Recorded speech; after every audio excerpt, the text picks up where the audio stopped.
हमारे व्यस्त जीवन में ईश्वर की आवाज़। हम किसके हाथों में हैं, ये महत्वपूर्ण है। अगर हम प्रभु के हाथों में हैं तो प्रभु हम साधारण लोगों को भी असाधारण बना देता है। जिस व्यक्ति को एक अच्छा गुरु, सद्गुरु प्रभु मिल जाता है, प्रभु के हाथों में पत्थर भी पारसमणि बन जाता है।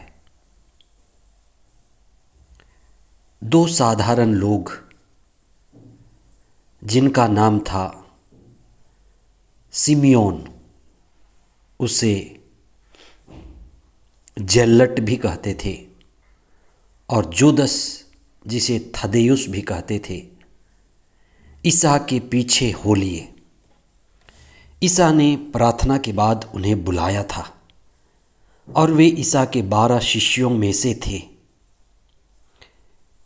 वे ईसा की संगति में रहकर, उनके पीछे चलकर शिष्य से प्रेरित बने और प्रेरित से राजदूत बने। वे ईश्वर के राज्य के अधिकारी बने।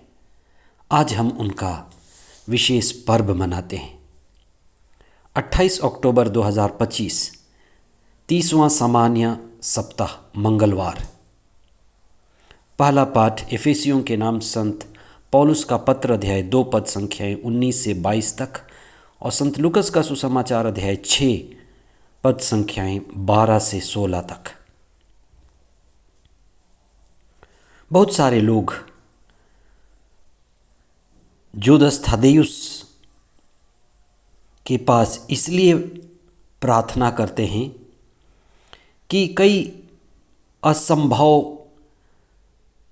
परिस्थितियों से गुजरने वाले लोग, जो लाइलाज बीमारियों से और विकट परिस्थितियों से, विपरीत परिस्थितियों से होकर गुजर रहे थे, वे जुदस थदेयुस से विशेष प्रार्थना करते हैं। जो अत्यधिक निराश, हताश, बीमार, परेशान, टूटे हुए, ऐसे लोग, विकट परिस्थिति में जूझते हुए लोग जुदस थदेयुस से विशेष प्रार्थना करते हैं। और कई लोगों का उनका अपना अनुभव है कि ईश्वर उनके जीवन में आकर इस प्रेरित के मध्यस्थ के द्वारा उन्हें आशीर्वाद देता है। सिमियोन उत्साही व्यक्ति थे। वो बड़े ऊर्जावान थे और जो यहूदियों का स्थानीय संघर्ष मोर्चा था, वे उसके सदस्य भी रह चुके थे। इसलिए अलग अलग परिस्थितियों से आए हुए लोग ईसा के शिष्य थे। ईसा ने उनके साथ रहकर ईश्वर से उनको जोड़ा। ईसा के साथ रहकर वे प्रशिक्षित हुए, उनकी शिक्षा ग्रहण की और ईश्वरीय दिव्य ज्ञान से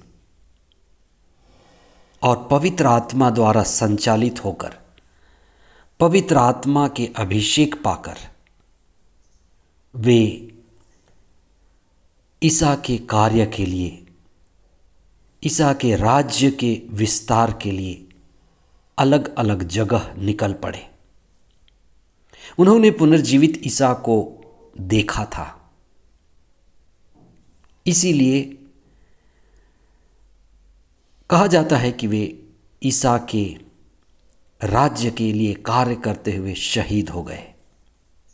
इसलिए आज का पहला पाठ,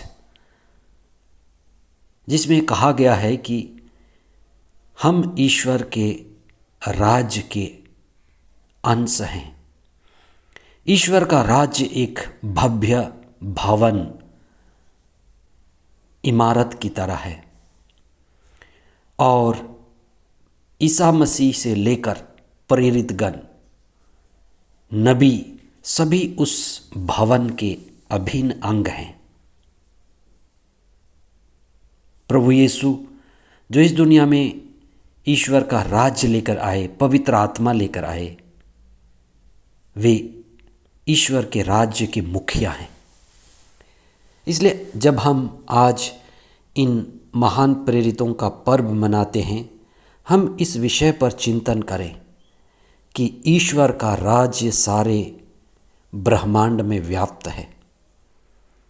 स्वर्ग का राज्य, जिसे हम स्वर्ग का राज्य कहते हैं, वह ईश्वर का राज्य है, पिता, पुत्र और पवित्र आत्मा का राज्य।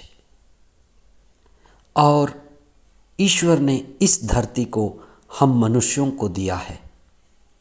आदम को दिया था, लेकिन आदम ने ईश्वर के राज्य को खो दिया। इसलिए ईसा इस दुनिया में ईश्वर का राज्य लेकर आए और सही समय में उन्होंने 12 प्रेरितों को चुना, उनको तैयार किया, उनके साथ प्रार्थना की, उनको पवित्र आत्मा से भरे और अपने दिव्य संदेश को सारे संसार में फैलाने के लिए भेजा। और ईश्वर का राज्य का संदेश यह है कि ईश्वर हमारा पिता है, ईश्वर राजाओं का राजा है, ईश्वर न्यायकर्ता भी है। इसलिए वह ईश्वर जो स्वर्ग में व्याप्त है, पृथ्वी को उन्होंने हमें दी है कि हम ईश्वर से संयुक्त होकर ईश्वरीय मूल्यों के द्वारा इस संसार का संचालन करें, इस संसार में ईश्वर के राज्य के मूल्यों को स्थापित करें। अपने जीवन के द्वारा ईश्वर से संयुक्त होकर के उनकी आराधना, महिमा और स्तुति करते हुए उनके साथ जुड़ करके इस धरती को भी, पृथ्वी को भी स्वर्ग के साथ जोड़ें। और अधिक से अधिक व्यक्ति जब ईश्वर के साथ जुड़ते हैं तो ये धरती भी स्वर्ग बनता है। यही हमारा परम उद्देश्य है। इसलिए हम प्रार्थना करते हैं, हे पिता तेरा राज्य आवे। आज के दिन हम सब यही प्रार्थना करें, सारे विश्व ब्रह्मांड के लोग, कि हम ईश्वर के पुत्र और पुत्रियां हैं, हम उनकी संतान हैं। सारा विश्व एक है और हमारा पिता ईश्वर है। हे पिता ईश्वर, इस धरती पर तेरा राज्य आवे। आमीन।